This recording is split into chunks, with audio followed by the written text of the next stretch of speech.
My name is Emily Carter. I'm 34 years old, and my sister stopped us before we could reach the table where our parents were waiting. She took our place cards from my hand, led my husband behind the stage, and set them on a half-hidden table beside the catering doors. "The front tables are for people who can actually help his career," she whispered. "Please don't make this awkward." My husband looked at her, then at me. He didn't defend himself. He didn't mention the calls he had postponed to attend her fiancé's corporate gala. He simply pulled out my chair and sat beside me while my sister walked away, wearing the satisfied smile of someone who believed she had put us in our proper place. 10 minutes later, her fiancé entered with the company's senior executives. He was halfway to the VIP table when he saw my husband. He stopped, left his guests without explanation, and hurried straight toward us. "Mr. Carter, I didn't know the chairman was attending." The room seemed to lose its sound. My sister turned slowly. Her fiancé shook my husband's hand, then looked at her. "Your brother-in-law owns the company that just acquired ours." Her face went pale, but that public humiliation was only the first thing she lost. By the end of the week, the life she had built from borrowed money, invented history, and other people's names would begin collapsing around her. And for once, I would not save her. Before I tell you what he said next, and what happened after we left, tell me, what time is it where you are? And where are you watching from? I want to see just how far this story travels. 6 days earlier, I was standing in my kitchen when Brooke sent me a link to a glossy social media post titled, "The Hale Carter Family Legacy." That was how my younger sister introduced herself whenever she believed a room might contain someone useful. Brooke was 31, elegant, quick-witted, and gifted at making a lie sound like a private confidence. The post showed her on the balcony of a downtown apartment, holding a champagne glass beside a caption that called the property, "the first investment in my family portfolio." I stared at it because I recognized the balcony. 8 months earlier, Brooke had called me from that same apartment after missing 3 rent payments. Her landlord had already begun the eviction process. I paid $8,400 directly to the property manager so she could remain there long enough to find stable work. She promised to repay me in installments. She never made the first payment. Now the apartment I had kept her from losing had become evidence of inherited wealth. Ethan found me holding my phone. At 38, my husband chaired Carter Meridian Holdings, a private investment group that acquired technology companies. He dressed simply and treated privacy as protection rather than mystery. Brooke knew only that he worked in corporate strategy. She had never cared enough to ask more. We did not correct her because anything we possessed soon became something she believed we owed her. "Is that the apartment?" Ethan asked. I nodded. "Apparently, it's part of our family portfolio now." He read the post, gave the phone back, and asked the question I had avoided for years. "How many times do you want to help her rewrite the same mistake?" Before I could answer, Brooke sent our gala invitation, an approved color board, and a list of instructions. "Do not mention the old neighborhood or the apartment payment. If Ryan asked about Ethan, say he advised small businesses. Remove tagged photographs that made the family look financially unstable." Ryan Hale, her fiancé, was vice president of enterprise partnerships at Bellwether Analytics. He was ambitious without being arrogant and spoke about Brooke with affection. She spoke mostly about his title, condo, well-connected parents, and the people he could introduce her to. When I once asked what she loved about him, she said, "He makes every room take me seriously." That answer had stayed with me. I called her instead of texting. "Why are you telling me to lie about my husband?" "I'm telling you to keep things simple," she replied. I could hear music and the clicking of a keyboard behind her. "Ryan's company is in the middle of some huge acquisition. Important people will be there. I need his executives to see that I fit." "You fit by inventing a family portfolio." Her voice sharpened. "You wouldn't understand. You already have stability." I nearly reminded her who had paid to preserve hers, but that was her trap. Provoke me into listing my help. then accused me of using it as leverage. Instead, I asked whether Ryan had seen the post. Of course. He thinks it's impressive. Does he know it isn't true? The silence lasted just long enough to answer me. Then she laughed. It's branding, Emily. Everyone at that level does it. After the call, I saved the rent notice, my $8,400 receipt, and Brooke's promise that this would be the last rescue. I was not planning an exposure. I finally understood that she was turning my support into her status and asking me to applaud. That evening, Ethan told me that Carter Meridian had completed the acquisition of Bellwether, although the public announcement would not be released until the morning of the gala. He had not planned to attend Bellwether's celebration. He had accepted the invitation only as my guest because Brooke had emphasized that family attendance mattered. Does Ryan know who you are? I asked. We've been on 2 executive briefings together. He knows my role. I doubt he knows I'm married to you. I nearly warned Brooke. That instinct felt automatic. See danger. Run toward her. Absorb the cost. But her instruction to reduce my husband to a harmless fiction remained on my screen. I put the phone face down. For the first time, I let my sister walk into a room without clearing the obstacles she had placed in her own path. The gala occupied a Dallas hotel ballroom. Bellwether's executives and major clients sat closest to the stage, with Ryan's parents beside the chief executive. Brooke stood near them in silver, accepting compliments as though the evening had been designed around her. Ethan arrived in a dark suit Brooke once called surprisingly basic. I wore her approved navy, unwilling to let clothing become her excuse for whatever followed. Our parents saw us first. They waved from a table near Ryan's family, and my mother pointed to 2 empty chairs beside them. Before we could cross the room, Brooke stepped directly into our path. You're late, she said. We were 9 minutes early. She took our place cards, checked that Ryan was absent, and led us through an opening beside the stage curtain. Gold ballroom light became the white glare of work lamps. Microphone tests competed with catering carts striking metal doors. Our table sat between stacked chairs and the server's entrance without flowers, programs, or a view of the lectern. 2 temporary contractors were already seated there. They looked uncomfortable, as if they suspected they had entered through the wrong door. Brooke removed 2 reserved signs, placed our cards down, and told them there had been a seating adjustment. Our seats are beside Mom and Dad, I said. They were. Ethan picked up his card. A handwritten label covered the original table number. Did you change these? He asked. Brooke did not look at him. Ryan gave me some flexibility. Did he ask you to put us here? That made her face tighten. She leaned toward us and lowered her voice. The front tables are for people who can actually help his career.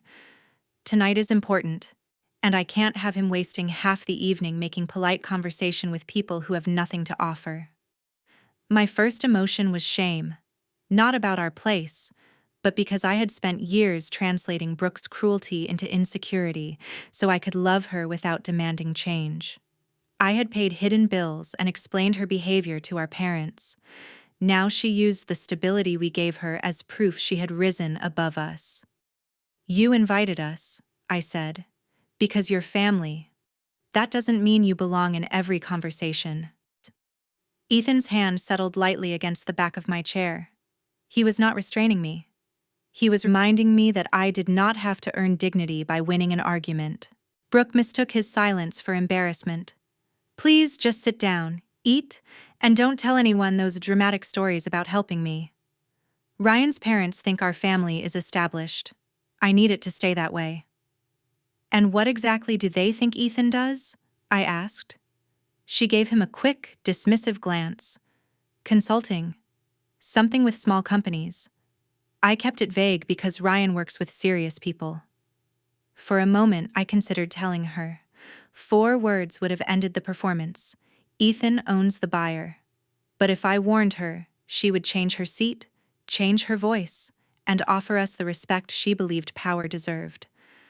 I would never know whether she could recognize the harm without first recognizing the status. so I sat. Ethan turned our cards face down and asked the contractors about their teams. One had spent 11 months migrating Bellwether's client systems yet received her invitation that afternoon. Within minutes, he knew more about them than Brooke knew about his work. From behind the curtain, I watched Brooke orbit the VIP tables.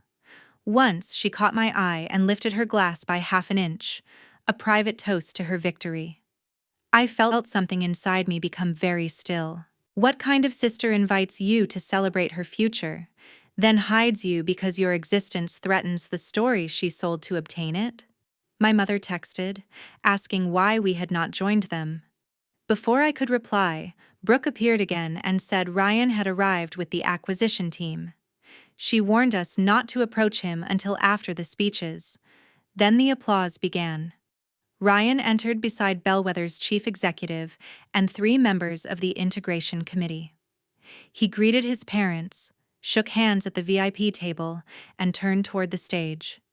His eyes moved across the room, past the curtain, and returned. He had seen Ethan. The color in his expression changed before he took a single step. He said something brief to the chief executive, left the VIP table, and walked quickly toward the place Brooke had chosen to keep us invisible. "Mr. Carter," Ryan said, extending both surprise and respect in the same breath. "I didn't know the chairman was attending." Ethan stood and shook his hand. "Tonight I'm here as Emily's husband." Ryan looked from him to me. Brooke had introduced me only as her sister and Ethan as a consultant. Ryan knew the chairman from acquisition briefings but had never connected him to me. "You're married to Emily?" he asked. "For 6 years." Ryan laughed once in disbelief. "Then we're about to be family, and no one told me. Brooke, your brother-in-law owns the company that just acquired ours." Brooke had followed him across the ballroom. She now stood at the edge of the service area, staring at Ethan as though a different man had replaced him. "Owns it?" she repeated. "Carter Meridian is privately held," Ryan said. "He's the controlling owner and chairman." Bellwether's chief executive arrived with 2 directors, greeted Ethan by name, and asked whether we had requested a private table. One contractor looked down to hide a smile. Ryan finally seemed to notice our surroundings: the unmarked table, the stacked chairs, the catering traffic, and the altered place cards. "Why are you sitting back here?" Brooke answered too quickly. "There was a seating mistake." I held up my card with the handwritten label. She changed our seats. "That's not what happened," Brooke said. "The front was crowded, and I thought they might be more comfortable here." Ryan looked at her. "You moved your own sister away from her parents?" Brooke's eyes locked onto mine. It was not an apology but an instruction to protect her. This time, I answered in the calm voice she had used when assigning our value. "She said the front tables were for people who could actually help your career. She told us not to make it awkward." Ryan's father arrived in time to hear me. Brooke claimed I had misunderstood her humor, but Ethan interrupted without raising his voice. "It wasn't a joke. Jokes require everyone to know they're participating." Ryan apologized to us and the contractors, then asked a coordinator to restore our seats at the VIP table. Brooke touched my arm. Her voice became warm in an instant. "Emily, come sit with us. We'll laugh about this later." That sudden sweetness hurt more than her insult. 10 minutes earlier, proximity to us threatened the image she wanted. Now proximity to Ethan could improve it. I removed her hand. "You don't get to relocate our dignity after learning its market value." Ethan's eyes met mine. He would follow whatever choice I made. Ryan tried again. "Please stay. I want to correct this." Ethan handed him the altered place card. "You can correct the seating chart, Ryan. You can't correct why it was changed. And you don't owe me special treatment because of the acquisition. Your work will be judged on your work." Ethan could damage Ryan's career with a careless sentence, yet refused to punish a man who had not caused the insult. Brooke expected status to work like a weapon. His restraint exposed her more effectively. The chief executive invited Ethan to speak. He declined, saying the employees deserved an evening focused on their work. Before leaving, he thanked the contractors and asked an integration director to include contract staff in future transition meetings. Even as he was leaving, Ethan noticed the people Brooke had dismissed. My sister noticed only the doors closing behind us. In the hotel lobby, my phone began vibrating before the valet returned our car. Brooke called twice. My mother called once. Then Brooke sent a message. "You made me look horrible in front of everyone." I read it aloud. Ethan opened the passenger door for me. "You repeated her own words." "I know." Then the part that looked horrible belonged to her. At our favorite restaurant, I expected victory but felt tired. Brooke would have treated us exactly the same if Ethan had been an ordinary consultant. Her regret began only when the power in the room changed direction. Halfway through dinner, Ryan sent Ethan a brief message asking for a private conversation at Carter Meridian's office after Monday's acquisition meeting. Ethan showed it to me.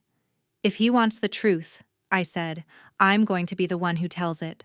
By Monday, Brooke had rewritten the gala. She claimed an event coordinator moved us. I became overly emotional. And Ethan used his title to intimidate her. Several relatives accepted it because asking me to forgive her was easier than questioning her.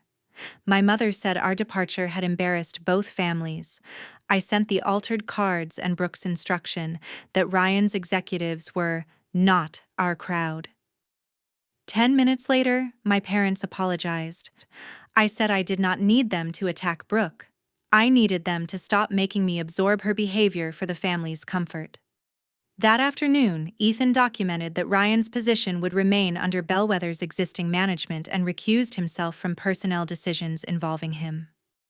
After the integration meeting, Ryan came to Ethan's office for the personal conversation he had requested. I was already there. Ryan looked exhausted. He apologized without defending Brooke and said he had spent the weekend realizing how little he knew about the woman he planned to marry. Ethan made the boundary clear before we discussed anything else. "Your job is not part of this conversation," he said. "Nothing Emily says will be used in an employment decision. If you prefer to leave, you can." Ryan stayed. I refused to catalog every old grievance. I showed him 3 things, each correcting a lie that affected his impending marriage.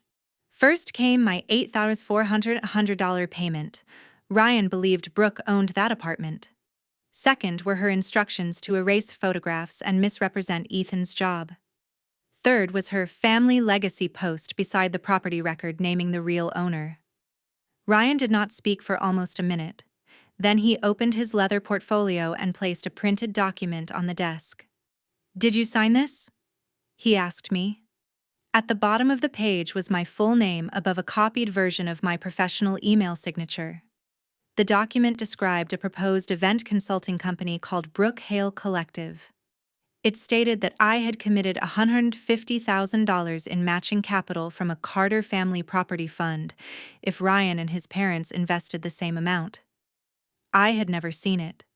That was the second reversal of the story, the one even I had not expected. Brooke had not merely used my help to decorate her past. She had used my identity to finance her future. For one ugly second, relief mixed with anger. The forged letter proved I had not imagined the pattern. Yet being proven right meant accepting that my sister had crossed a line I could no longer explain away. I wanted Ryan to understand, but I did not want Ethan's title to become the reason my account was believed. I asked Ethan to let me lead the rest of the conversation. He moved to the chair beside the window, and I faced Ryan with the evidence between us. Ryan explained that she had presented the proposal to him and his parents 2 weeks earlier. She told them I was an early investor who preferred to remain private. His parents had agreed in principle to provide $75,000 after the wedding, and Ryan planned to contribute the rest in stages. He had also been preparing to add Brooke to the title of his condo once they were married because she claimed her own property income would cover renovations. "She said you didn't want Ethan's name on the letter because of the acquisition," Ryan said. "I thought she was protecting a conflict." "She was exploiting one," Ethan replied. The signature came from a recommendation letter I had written for Brooke. Every generous thing I had done suddenly felt like a key handed over without asking which door she meant to open. I told Ryan I had promised no money and never heard of the company. Brooke's gala apology had also said nothing about hurting me. Every message focused on his reaction, the wedding, or her image. Ryan leaned back and pressed his palms against his eyes. She told me you were jealous because she was marrying into a better family. That sentence finally stripped away my last impulse to protect her. While I had been paying to keep a roof over her head, she had been converting my silence into proof that I was beneath her. I don't want you to end your engagement because my husband owns a company, I said. I want you to decide with accurate information. Whatever you choose after that is yours. Ryan asked me to forward the files to his attorney so the false letter could not be used elsewhere. Ethan offered to preserve its metadata but did not advise him about Brooke. Ryan planned to ask Brooke 3 questions before both sets of parents: who owned the apartment, whether I approved the letter, and whether she changed our seats. He would reveal the evidence only after she answered. Please don't warn her, he said. Warning Brooke had always been my role. Every warning merely gave her time to arrange another explanation. I won't, I said. The following evening, Ryan invited us to his parents' home. Brooke believed the gathering was meant to repair the engagement. She arrived wearing the ring, carrying a bottle of wine, and smiling at me as though my cooperation had already been secured. She did not know the unsigned investment agreement was waiting on the dining room table. Ryan's parents sat on one side, mine on the other, with Ethan and me at the end. No colleagues or cameras were present. The calm setting denied Brooke the distraction of calling it a public attack. Ryan asked about the apartment first. Brooke claimed a private family arrangement. Ryan showed her the unrelated owner's public record and my eviction stopping payment. She called it a clerical problem I handled while she traveled. Then Ryan placed the proposed investment letter in front of her. Did Emily authorize this? Brooke looked at me before answering. Yes. She changed her mind after the gala because she wanted to punish me. I placed my original recommendation letter beside it. The signatures aligned. The document properties identified Brooke as the author and showed a final revision the morning she sent it. Ryan asked the final question. Did you move Emily and Ethan behind the stage because you thought they couldn't help my career? Brooke abandoned denial. She said seating was political, everyone used connections, and I had hidden Ethan's position to make her look foolish. You believed they deserved disrespect until you learned he had power, Ryan said. That is not Emily hiding something. That is you revealing something. Brooke called the proposal an early draft. Ryan's mother reminded her that she requested a transfer schedule and called my contribution guaranteed. His father asked whether any of her family history was true. Brooke began crying, but even then her apology had a condition attached. I'm sorry this got out of control, but none of it would matter if Emily would just support me. There it was again. My support was not a gift in her mind. It was the raw material from which she built whatever identity she needed. Ryan canceled the wedding because he could not enter a marriage requiring him to verify every statement and promise. He had frozen the wedding account after finding personal clothing and a weekend trip charged as vendor expenses. The remaining funds would return to their contributors. Brooke stared at him. You're ending everything over a seating chart? No, he said. The seating chart is where I finally saw everything else. She searched the table for rescue. My mother's hands moved, but my father covered them and asked Brooke to listen. Ryan's attorney would serve formal notice giving Brooke 30 days to leave his condo. She had 1 week to return his car. His parents withdrew their investment and 2 event firm introductions. None of those decisions made Brooke poor. They simply removed the lifestyle she had treated as evidence of her own success. Her response made any remaining doubt disappear. She did not ask whether Ryan still loved her. She asked to keep the condo, asked his mother to honor the investment, then asked whether Carter Meridian might fund her instead. Ethan looked genuinely stunned. "You forged my wife's approval, and your next idea is to ask us for capital?" Brooke said she used my signature because she knew I would eventually agree. "You didn't know I would agree. You counted on me being too ashamed to say no in public." She accused me of enjoying this. I told her I had spent years preventing this moment. That was why it took so long to arrive. That night, Ryan informed the wedding party, relatives, and invited colleagues that repeated financial and family misrepresentations had ended the engagement. He disclosed no private details, asked them not to involve either company, and clarified that Ethan had never threatened his job. Her social version of events collapsed before she could finish building it. Brooke tried once more to control the public story. She posted that powerful relatives had sabotaged her wedding because they could not control her. She removed the post after members of the wedding party asked why Ryan had funded the wedding account and why she had described personal purchases as vendor costs. I never replied online. Public argument would have given her fragments to edit and a new audience to recruit. The documents already said enough.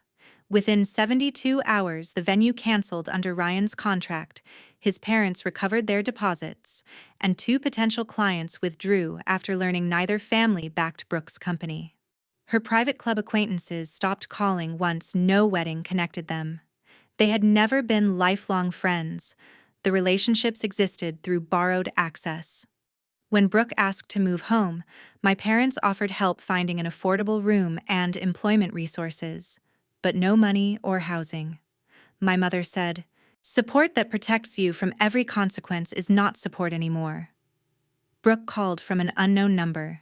She listed everything she had lost, then said I could fix it by calling the letter a misunderstanding. "That would be another lie," I said. Her softness vanished. She claimed I wanted to feel superior, that Ethan would never notice $150,000, and that sisters should share opportunities. "I shared opportunities," I replied. "You turned them into ownership." Then I set the boundary I should have set years earlier. We would provide no money, housing, introductions, references, or rescues.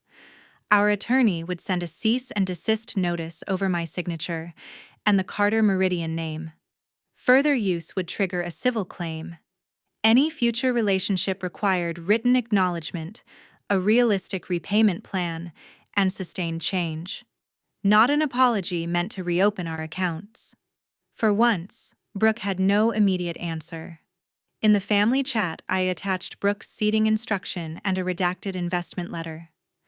I said pressure to restore her access to our money or contacts would create distance. I did not ask anyone to reject her, only to stop making me responsible for her. The calls stopped. Brooke returned Ryan's car, rented a room, and accepted an agency administrative job. The life waiting was ordinary, accountable, and hers. She called it cruelty because no one else was carrying it. The acquisition continued without interference. Ryan kept his position and earned strong feedback. Brooke could never honestly claim we destroyed his career to punish her. We did something more permanent. We withdrew every surface on which her lies had learned to stand.